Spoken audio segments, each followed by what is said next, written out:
seluruh nikmat, baik rohani maupun jasmani, sehingga kita masih sempat hadir di tempat ini untuk melaksanakan kewajiban-kewajiban kita sebagai hamba Allah Subhanahu wa taala. Salawat serta salam kita haturkan kepada baginda Rasulullah sallallahu alaihi wasallam.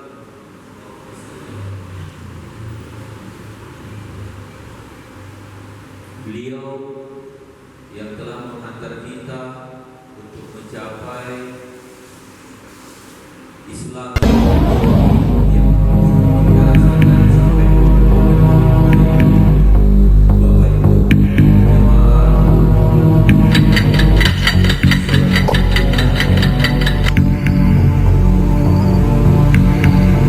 hadir di tempat ini masuk pada posisi pelaksanaan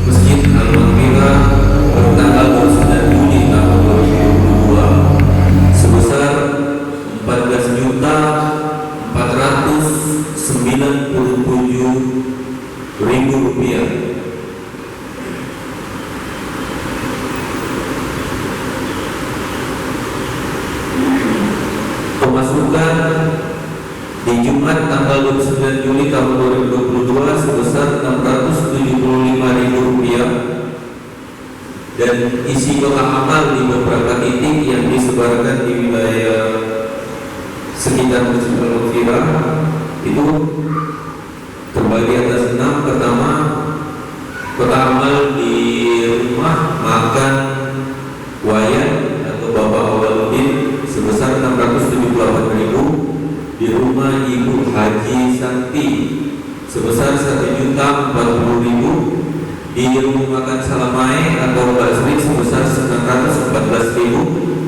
di rumah toko Bapak Herman sebesar Rp1.140.000.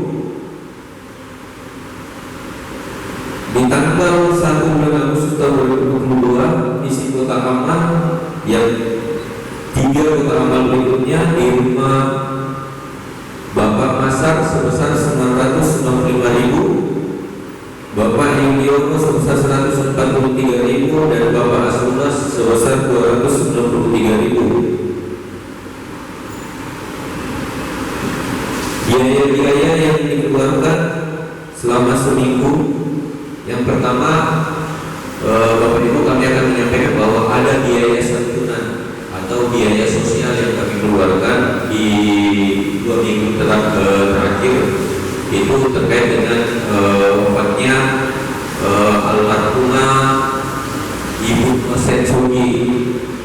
Pak Mosen itu adalah salah satu ketua pembangunan Masjid Al-Maghfirah, kurang lebih sekitar puluhan tahun ya di Masjid Al-Maghfirah ini. Kemarin di 2 minggu terakhir kemarin istri beliau meninggal dunia di kota Yogyakarta. Makanya ada inisiatif dari teman-teman panitia untuk memberikan donasi santunan kepada beliau sebesar Rp1 juta.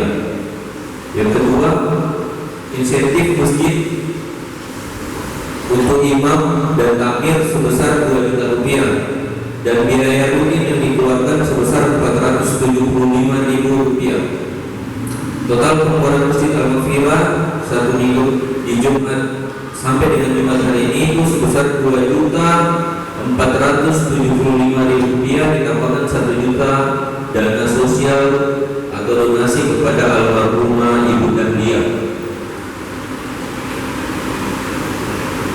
Saldo kas yang tersisa sampai dengan hari Jumat ini sebesar Rp17.960.000.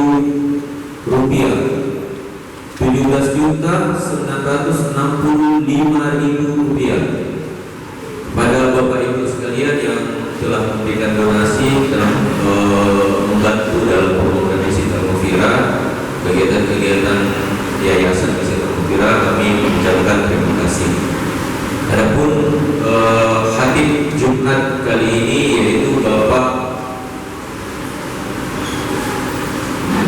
Ustaz Samsu Arifin. Kepada beliau kami persilakan.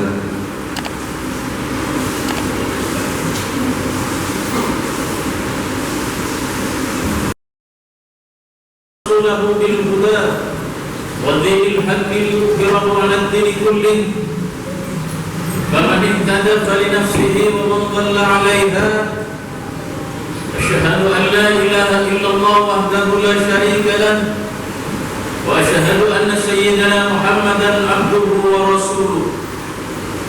Allahumma salli wa sallim wa barik 'ala sayyidina wa maulana Muhammadin wa ala alihi wa ashabihi ajma'in.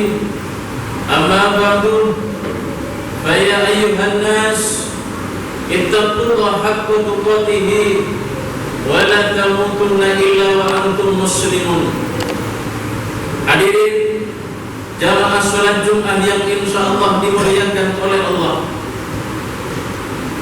Di dalam kesempatan yang mulia ini, marilah kita senantiasa memanjatkan puji syukur kehadirat Allah ila maulana zawajalla, yang mana pada siang hari ini kita masih diberikan kesehatan, kekuatan, kesempatan untuk melaksanakan kewajiban kita sebagai umat Islam, yakni melaksanakan sholat Jumat secara berjamaah di masjid yang penuh mubarakah ini.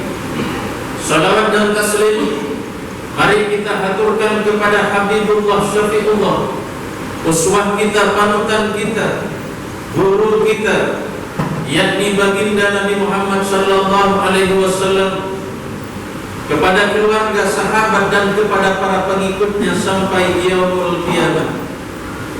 Jamaah yang insyaallah dimuliakan oleh Allah, melalui mimbar yang mulia ini saya berpesan kepada para jamaah sekalian, khususnya kepada kami pribadi, marilah kita tingkatkan kualitas iman dan takwa kita kepada Allah Subhanahu wa taala, yakni takwa dalam arti yang sebenar-benarnya, dengan melaksanakan segala perintah-perintah Allah dan menjauhi segala apa yang dilarangnya. Dan alhamdulillah kita bersyukur kepada Allah karena masih diberikan kesempatan untuk melaksanakan kewajiban kita sebagai umat Islam, yakni melaksanakan sholat Jumat dengan segala rangkaiannya.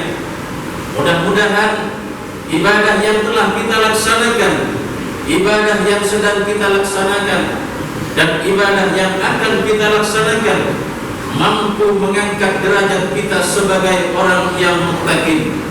Karena dengan modal takwa inilah insyaallah kita semuanya akan menjadi orang yang akan mendapatkan kebahagiaan hidup dunia hatta akhirah. Amin ya rabbal alamin. Sebagaimana firman Allah di dalam Al-Qur'an, "Wa may yuti'illaha wa rasulahu wa yakhshallah wa yattaqi fa ulaika humul faizun." Dan barang siapa yang taat kepada Allah dan Rasulnya, takut kepada Allah dan bertakwa kepada Allah, mereka itulah orang-orang yang akan mendapatkan kebahagiaan. Jamaah yang insyaallah dimuliakan oleh Allah Subhanahu wa taala, sebagai makhluk ciptaan Allah, kita harus benar-benar yakin apapun yang dilarang oleh Allah kepada kita semuanya pasti akan mendatangkan keburukan, pasti akan mendatangkan kejelekan, pasti akan mendatangkan kemudaratan, pasti akan mendatangkan bahaya. Cepat atau lambat, bahaya terhadap diri kita sendiri maupun bahaya terhadap orang lain.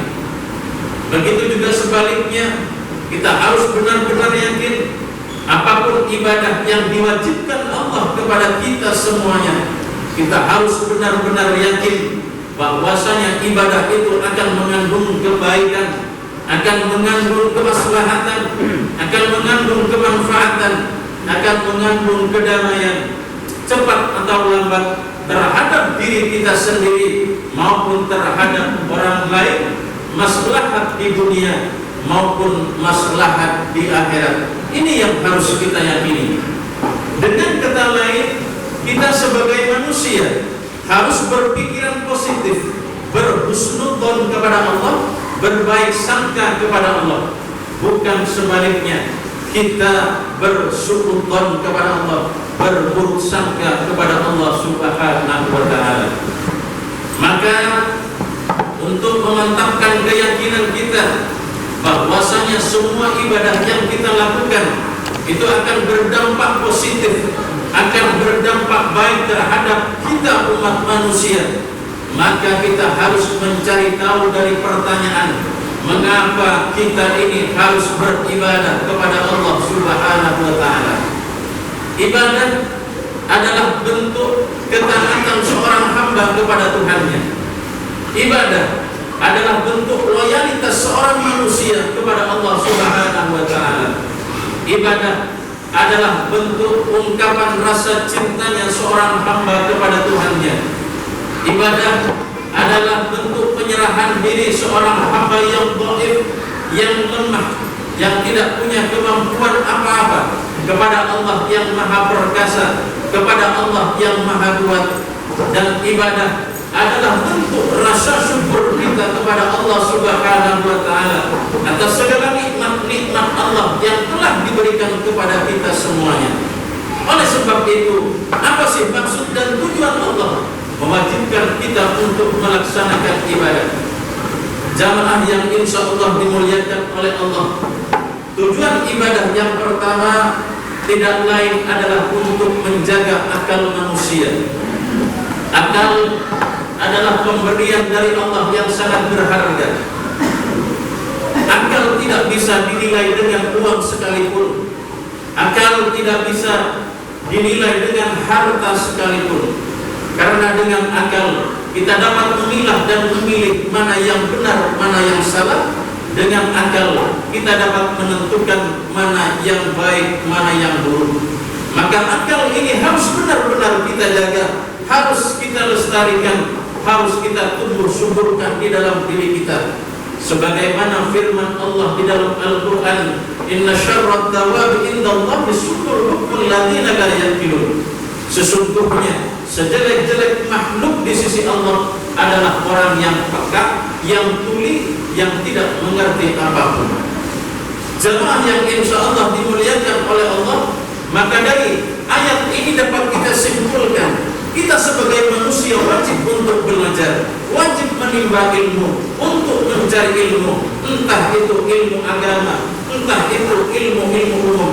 Karena dengan ilmu maka kita tidak mudah terjerumus kepada hal-hal yang akan mengantarkan kita ke jurang kenistaan. Dengan ilmu kita tidak mudah dibohongi oleh orang. Dengan ilmu tidak mudah kita ditipu oleh orang. Dengan ilmu kita bisa menentukan mana baik, mana yang buruk. Dengan ilmu kita bisa memilih ini barang halal, ini barang haram.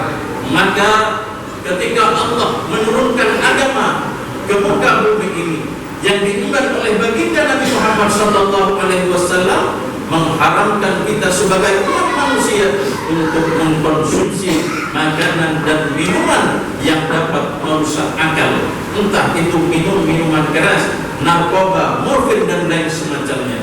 Apabila akal sudah rusak, maka yang terpampang di depan kita adalah kehinaan dan kerendahan. Na'udzubillahi min